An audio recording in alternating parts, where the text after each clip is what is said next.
January 7th, 1944. Somewhere west of Leningrad. 03:12 hours. The cold is alive tonight. It moves like a predator across the snow-packed forest, slipping through the trees, creeping into metal seams, biting at exposed skin. Frost hangs in the air like powdered glass. You exhale, and the vapor freezes before it even rises. A line of German Panther tanks sits buried in the snow, their silhouettes sharp against the moonlit clearing. They look more like tombstones than machines. Their engines are dark. Their tracks are stiff with ice. The temperature is minus 32 degrees Celsius, and falling. Inside Panther 221, Lieutenant Ernst Müller strikes another match with shaking fingers. The flame fights for life, flickering weakly before the wind shreds it apart. Verdammt, Müller mutters. That's the 8th this hour. His driver, Kurt Weiss, huddles around a wool coat wrapped over his legs. He blows into his hands, breath white and useless. She won't turn over, sir. Weiss whispers, voice cracking in the cold. The oil's like glue. Müller glances at the dashboard. Every gauge is frozen solid, needles stiff and lifeless. He slams a fist against the metal. We are the spearhead of the 8th Panzer Regiment, he growls. And the spear is frozen in its sheath. Outside, the wind howls across the clearing. You can almost feel it stabbing through your coat. The Immobile Battalion. 100 meters away, another Panther crew tries their luck. Their engine coughs once weakly, then dies with a sound like a man choking in the dark. A mechanic yells. Drosselklapp is frozen. We can't get fuel through. Another replies. The starter's dead, batteries frozen stiff. Metal groans across the field. Tools clatter. Swearing echoes like brittle glass cracking. But no engines start. Not one. Müller steps outside the tank, boots crunching in the snow. He peers across the clearing and sees nothing but darkness, smoke, and white breath clouds drifting above desperate men. 30 Panthers. Europe's most feared tank. All of them useless. Their engines frozen solid. Müller pulls his coat tighter. If the Russians attack now, he mutters, we're finished. Because these tanks were supposed to be Germany's answer to Soviet armor. Thick armor. A deadly 75mm gun. A silhouette that made T-34 crews shudder. But none of that matters. If the tank doesn't move, command loses patience. A captain stomps through the snow toward Müller, breath hissing like steam. Lieutenant, Battalion HQ wants Panthers moving before dawn. Müller stares at him, incredulous. Sir, half the tanks are frozen through. Engines, oil, fuel lines, everything. The captain leans close, voice sharp. The Soviets will attack with the sunrise. If we cannot move, we die here. Do something. He stomps off, barking orders at another tank crew. Müller rubs his temples. Do something, he whispers bitterly. With what? Firewood and curses? Weiss calls from inside the tank. What do they think we are, magicians? Müller exhales a long, foggy breath. Maybe that's what we need, a magician. Then the sound of crunching snow. The wind shifts. Müller hears boots approaching, steady, unhurried. A lone figure emerges from the shadows of the tree line. A man carrying a metal tray under one arm and a bundle of canvas under the other. A mechanic. Rank patches dusted with frost. Face calm despite the cold. Otto Dölling. One of the field mechanics attached to the regiment. Müller frowns. Dölling, what are you doing out here at this hour? Dölling sets the tray down beside the Panther's engine deck and looks at Müller with a strange confidence. I hear the jungle cats won't wake, he replies, voice low but steady. Weiss leans out of the turret, teeth chattering. They're dead, frozen dead. Dölling kneels and removes his gloves. His hands are raw. Red. Cracked. But steady. He looks up at the two men. Nothing is dead, he says. If you can warm its heart. Müller raises an eyebrow. And how exactly do you plan to do that? Dölling smiles faintly. Something I learned back home in the Black Forest. We used it to wake tractors in winter. He pulls a small fuel can from his coat, pours a thin line into the tray, and strikes a match. A soft flame blossoms in the cold. He slides the burning tray under the Panther's engine, then unfolds the canvas bundle's thick, insulated covers, and begins draping them over the engine deck, sealing in the heat like a winter blanket. Miller stares, confused. That's it. That's your miracle. Dölling pats the tank's frozen armor. You wait, he whispers. Metal remembers warmth. Give her 20 minutes. The flame crackles. Steam curls around the engine vents. The smell of heating oil mixes with the freezing air. For a moment, the night seems to shift. Hope. Small, flickering, but real. Miller crosses his arms. If this works, he mutters, you'll be the most important man in this regiment. Dölling simply nods. I'm only doing what the cold demands. Behind them, the flame grows brighter. The tank groans softly as frost begins to melt. And somewhere in the dark, the Soviets adjust their lines for an attack they think will find the German armor helpless. They don't yet know that one mechanic is about to change the battlefield. The flame beneath the Panther hisses as drops of melted frost fall into the metal tray, each one snapping into steam.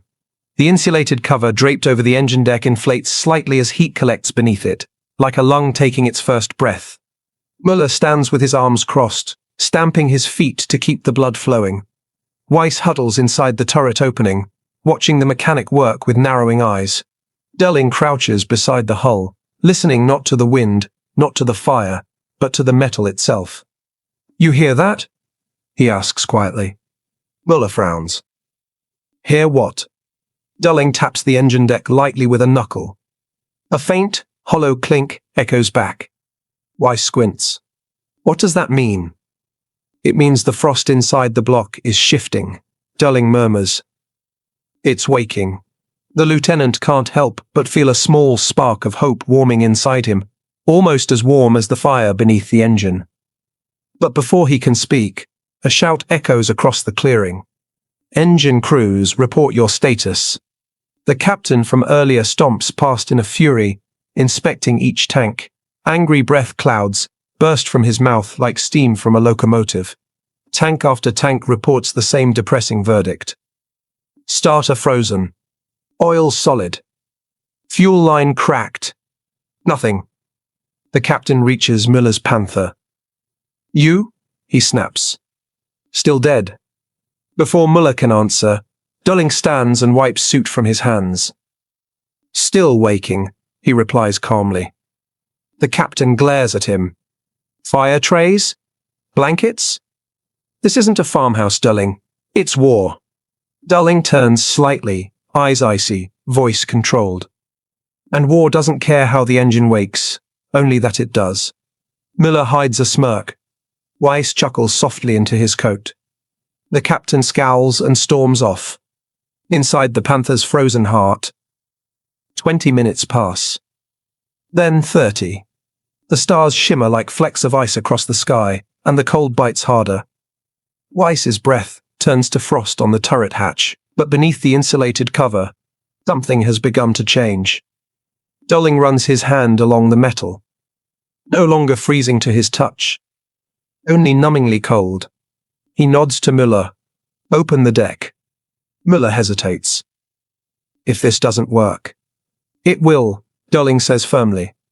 Weiss climbs down, grabs the frozen handles of the engine deck, and strains until the hinges crack free. A wave of warm air rushes out mixed with oil fumes, heated metal, and the scent of burning fuel. Dölling peers inside. The oil, once thick as tar, is now flowing. The starter assembly, once rigid, glistens with thawed moisture. Condensation drips from the pipes and vents. He smiles. She's ready. Müller glances at Weiss. Start her. Weiss climbs into the driver's seat. His hands tremble not from the cold, but from hope mixed with fear. He flips the ignition switches, primes the fuel pump, and presses the starter. Nothing.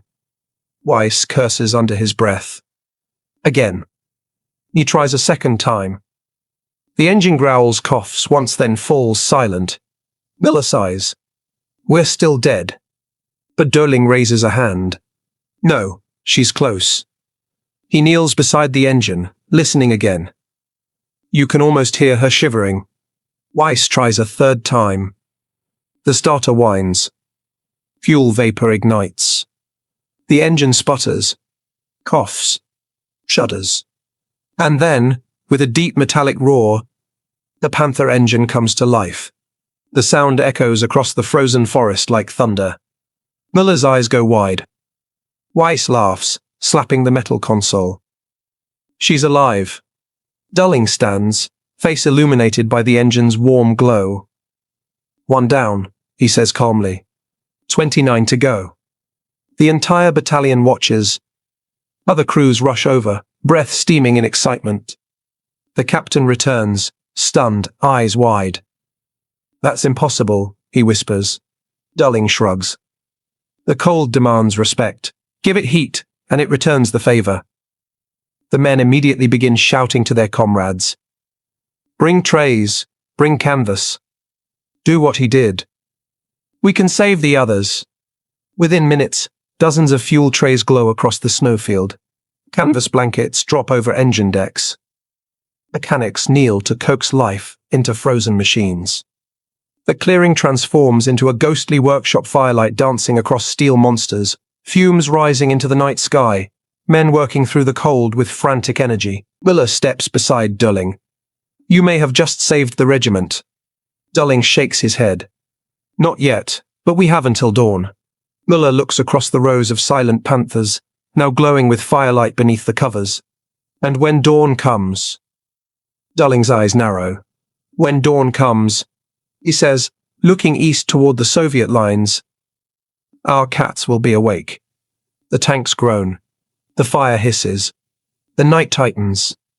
Because across the snowy horizon, Soviet scouts are already preparing for a dawn attack, completely unaware that the German Panthers are beginning to breathe again. The sky begins to pale in the east, a thin grey line rising behind the treetops. The forest crackles with cold. Frost clings to every branch, every barrel, every steel plate. The Panthers sit like sleeping predators, each one covered in blankets and flickering fire trays that glow like small orange hearts, fighting the frozen night. Dölling moves tank to tank with quiet precision. His gloves are soaked with melted snow. His fingers are raw. His breath hangs thick in the air. But he does not stop. Miller follows behind him, checking crews, urging them to keep going. We need at least 15 Panthers operational, Müller says. Otherwise the left flank collapses. Dölling nods without slowing. Then we will make 15. They reach Panther 234. The crew looks exhausted. One young loader sits in the snow, head in his hands. It's no use, he says. The engine is frozen all the way through. Dölling kneels beside the tank and opens the engine deck. A puff of white mist escapes. Inside, everything is hard as stone. He studies it for a moment. Your fuel lines are iced. Bring me 2 trays. The crew scrambles to obey. One tray is slid under the engine block. The second is lit and held close to the intake manifold. Dölling wraps an extra coat around the fuel pump to trap heat. The young loader watches, lips trembling. You really think she'll start? Dölling looks at him. If metal can freeze, then metal can thaw. Believe in the heat. The boy nods, hope flickering in his eyes. The Soviets prepare to strike. Far across the forest, faint booms echo. Artillery. The Soviets are waking up too. Carver raises binoculars and sees vague silhouettes shifting in the tree line beyond the fields. They are forming up, he warns. Infantry. T-34s, they are getting ready. Müller's stomach tightens. At dawn they will come straight for us. They think we cannot move. He looks back at the glowing tanks. If Dölling fails, they are right. The Panthers come alive. One by one, engines begin to turn. A cough. A sputter. A low growl. Then a steady rising roar. The sound rolls across the clearing like a storm waking from sleep. The men cheer. The fire trays flare brighter as fuel burns low.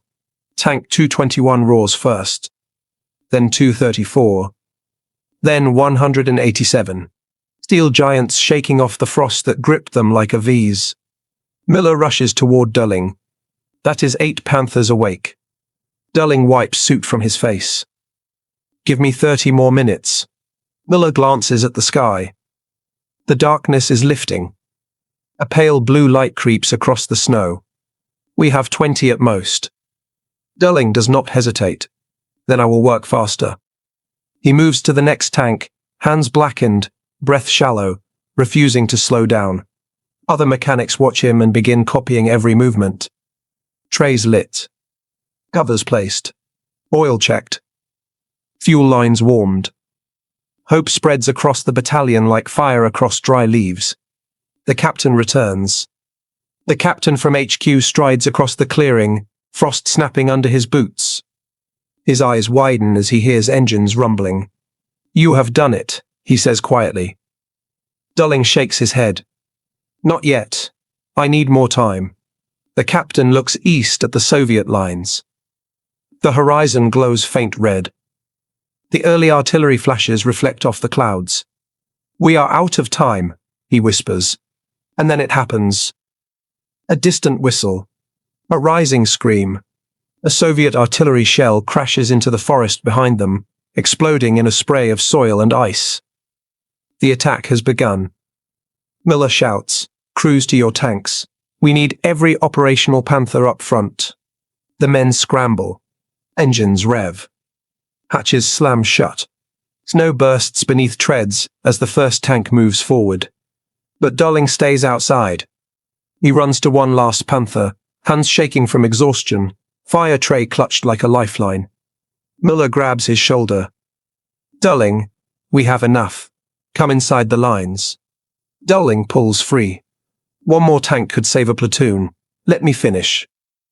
Before Miller can argue, another artillery shell lands closer. The ground heaves. Snow showers them both.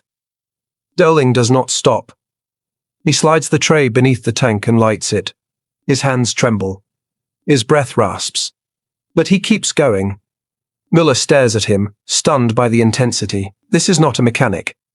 This is a man fighting the cold itself. And the cold is losing.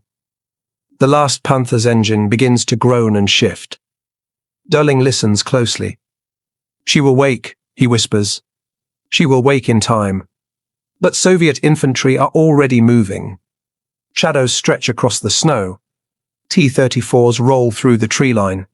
The battle will reach them in minutes. And only Dölling stands between the Panthers and destruction. The roar of Soviet artillery shakes the ground, each blast closer than the last. Snow falls from the trees in thick sheets. Shadows of advancing Soviet infantry flicker through the morning haze. The tank crews scramble into position, engines growling like a pack of waking predators. But one Panther still sits silent. The very last one. The one Dölling refuses to abandon. He crouches beside the engine deck, holding the burning tray close to the intake. His fingers tremble violently now. His gloves are burned through. His skin is cracked and bleeding from the cold. But he keeps the flame steady. Miller kneels beside him. Dölling, the Soviets are almost on us. You have done enough. Dölling shakes his head, eyes locked on the engine. This tank covers the center line. Without her, our formation breaks. A shell slams into the snowfield behind them. The shockwave knocks Miller sideways. Shrapnel skips across the frozen ground. Dölling stays upright. Barely. Weiss shouts from the turret, voice shaking. Sir, we have to move. He will be killed out there. The mechanic does not react. He leans closer to the engine, listening for the smallest shift in metal. Then he hears it. A faint creak. Like a frozen door cracking open. He looks up. She is ready. Miller grabs the hatch and yells into the tank. Driver, start the engine, now. The starter whines. Sputters. Coughs. Nothing. The Soviet infantry advance closer. Machine gun fire rattles through the trees. A T-34 turret flashes as it fires. Weiss shouts again. Sir, we are out of time. Dölling raises a hand. One more try. The driver turns the starter again. The noise is thin. Weak. Barely there. The engine coughs. Coughs again. And then, with a deep rolling surge, the Panther engine roars to life. Smoke bursts from the exhausts. The tank shudders forward on its tracks. Dölling lets out a long breath, his shoulders dropping with exhaustion. Miller looks at him with something close to awe. You woke her in a storm. Dölling manages a faint smile. The cold never wins. Not if you fight it. Another artillery round lands dangerously close. Miller pulls Dölling to his feet. Inside the lines. Now, you have done more than enough. Dölling stumbles but keeps moving as Miller drags him toward the formation of now warmed Panthers. The steel line forms.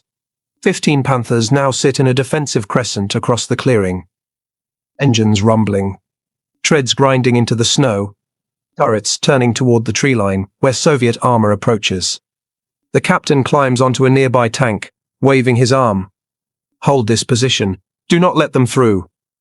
The Panthers answer not with words, but with the heavy, predatory growl of engines hungry for battle. The Soviets emerge in force. T-34s rolling forward. Infantry fanning out. Machine guns spitting short bursts through the icy air. Miller's voice cracks through the radio. All tanks, target forward armor. Hold your fire until they are in range. The Panthers wait. Still. Silent. Steam rising from their warm engines. Dölling stands behind the line, wrapped in a blanket someone threw around his shoulders. His hands shake uncontrollably. His breath comes in ragged bursts. But he watches. He cannot look away from the machines he has brought back to life. The moment the battlefield turns, the Soviets push into the open. A T-34 leads the charge. Miller grips the firing lever. Hold. The tanks creep closer. Hold. The T-34 clears the tree line. The rest fan out behind it. Hold. And then Miller gives the command. Fire. The Panthers unleash a coordinated volley. The recoil shakes the earth. Shells streak across the snowy field and slam into the leading Soviet tank. Flames erupt from its hull as it collapses sideways. The remaining T-34s stagger. Infantry dive for cover. The entire Soviet assault falters. The Panthers fire again. And again. Each shot is thunder. Each impact a hammer blow. Within minutes, the Soviet spearhead collapses into chaos. Dölling watches, eyes glazed with exhaustion. Miller turns to him, shouting over the engine noise. Your trick saved the regiment. Dölling shakes his head. I only woke the engines. The men do the rest. Another volley of Panther fire rips into the Soviet lines, scattering their forces.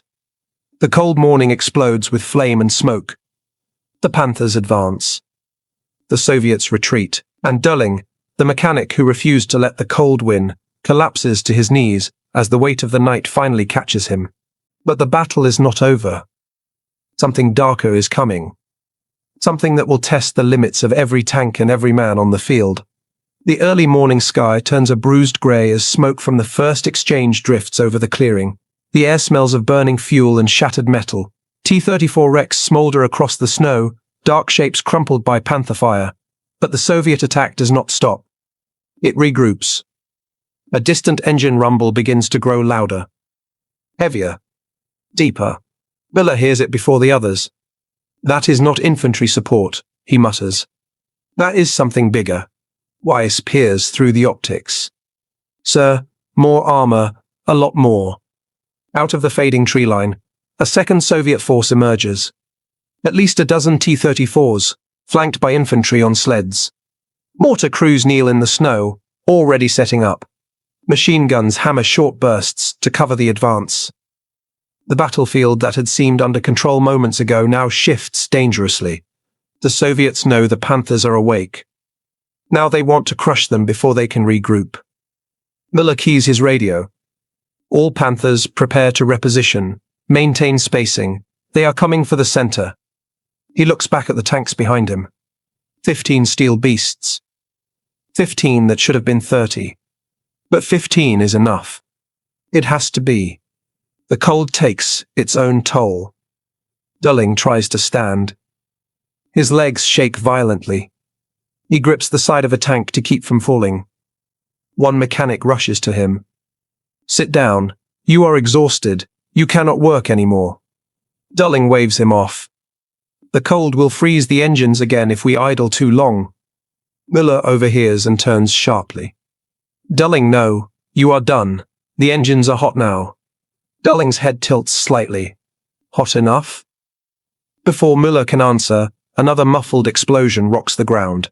A Soviet mortar round lands in front of a Panther, showering the tank with dirt and ice.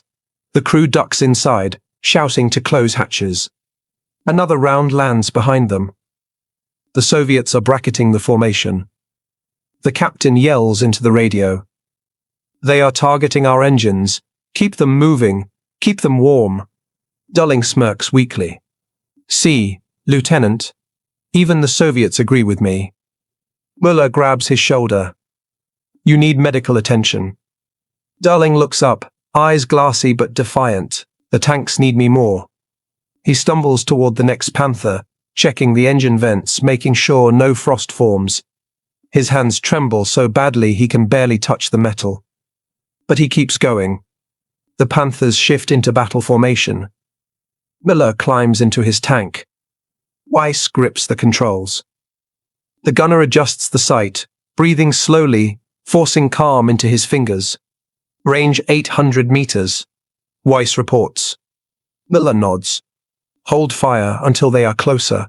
Let the T-34s commit." The Soviet tanks spread out, forming a staggered assault line.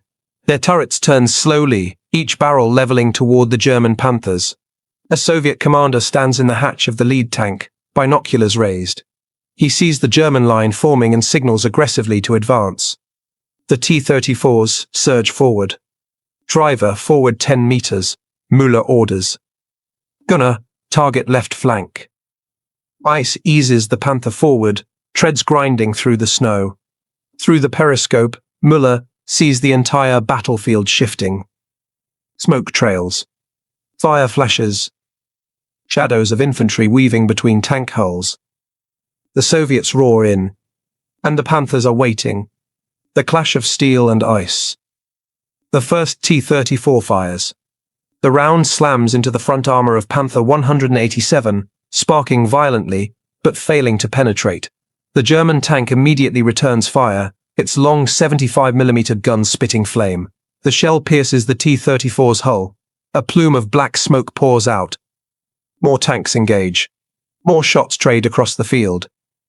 The air becomes a furnace of sound. Müller steadies his breath. Gunner, fire. The Panther roars. The recoil shakes the entire hull.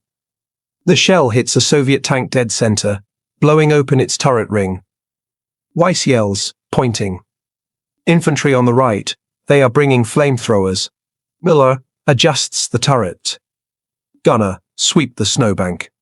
Machine gun fire from the hull scatters the Soviet infantry. Flames erupt from a broken fuel tank on the ground. Across the battlefield, the Panthers push forward, their engines warmed by the long night of Dölling's work. They move like predators that have just awakened from hibernation.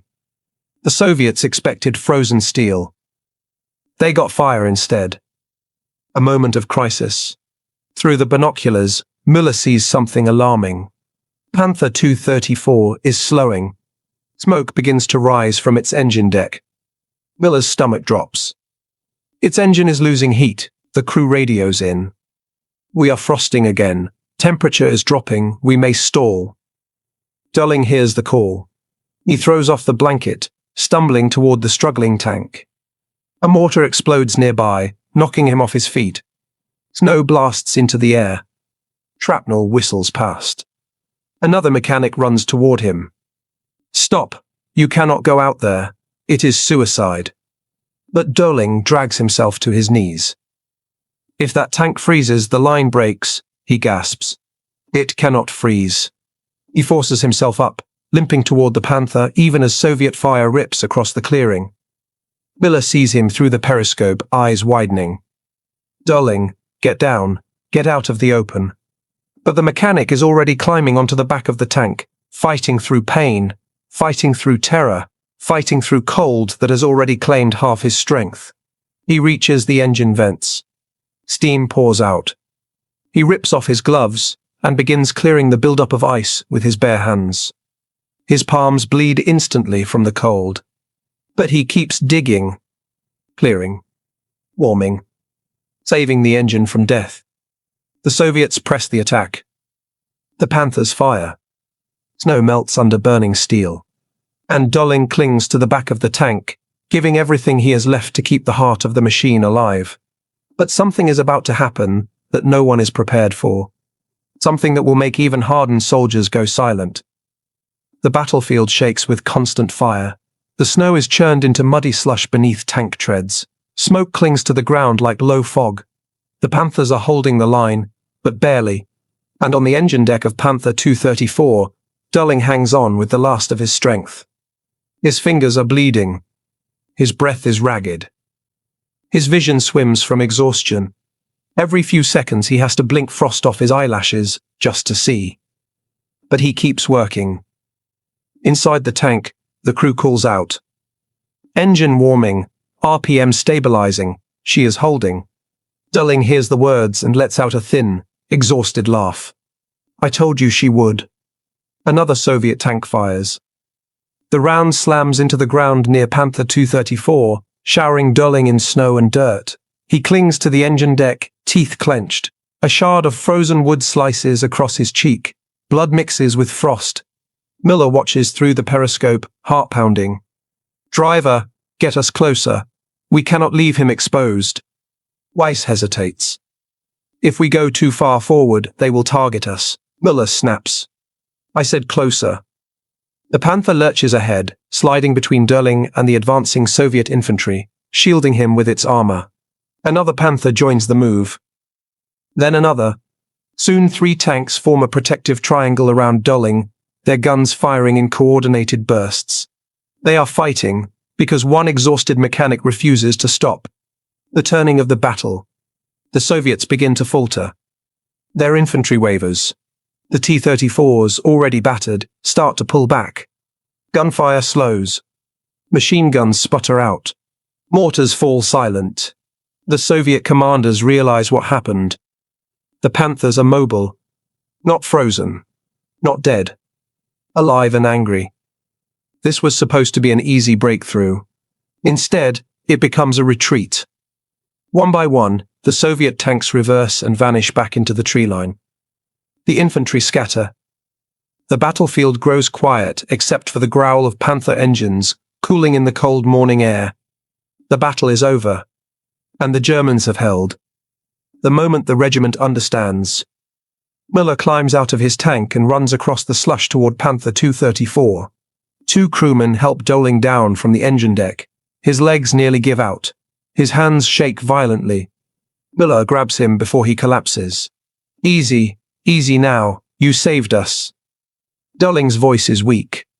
It was not me, it was heat. Heat is life. Miller shakes his head. No, you are life. You kept the iron alive. The captain arrives, stunned at the sight of the field covered in burning Soviet machines. He looks at Dölling. Your trick turned the battle. Dölling smiles faintly. It was never a trick. It was simple. Warm the engine. Warm the oil. Warm the machine. A machine should not die just because the earth is cold. His knees buckle again. The men catch him, easing him into the snow-scarred ground. Medics rush over, wrapping blankets around him, checking for frostbite, burns, shock. As they carry him toward the rear lines, the tank crews stand silently, watching the man who saved them disappear into the haze. The Panthers speak for him.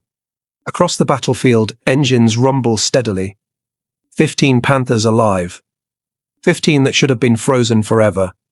Their steady growls echo through the forest like a tribute. The cold did not win. The Soviets did not break the line. The battalion still stands. All because one mechanic chose to fight a different enemy. One far colder. One far quieter. One far deadlier. The cold tried to swallow the regiment. Dölling refused to let it. Aftermath and legacy. Later reports would note that a simple heating technique kept an entire battalion operational during one of the coldest weeks of the Eastern Front. Commanders noted increased Panther reliability in winter operations. Mechanics across the front adopted Dölling's method. Some said it saved hundreds of machines. Some said thousands. But for the men who lived through that morning, the truth was simpler. A man with burned hands and frozen blood warmed the heart of an army. And when the last surviving Panthers rolled out for their next mission, their engines beating strong beneath winter skies, every crewman knew why. They moved because Dölling believed they could. They moved because one man refused to let the cold win. They moved because one mechanic, in the darkest hour, lit a flame that even the Russian winter could not extinguish.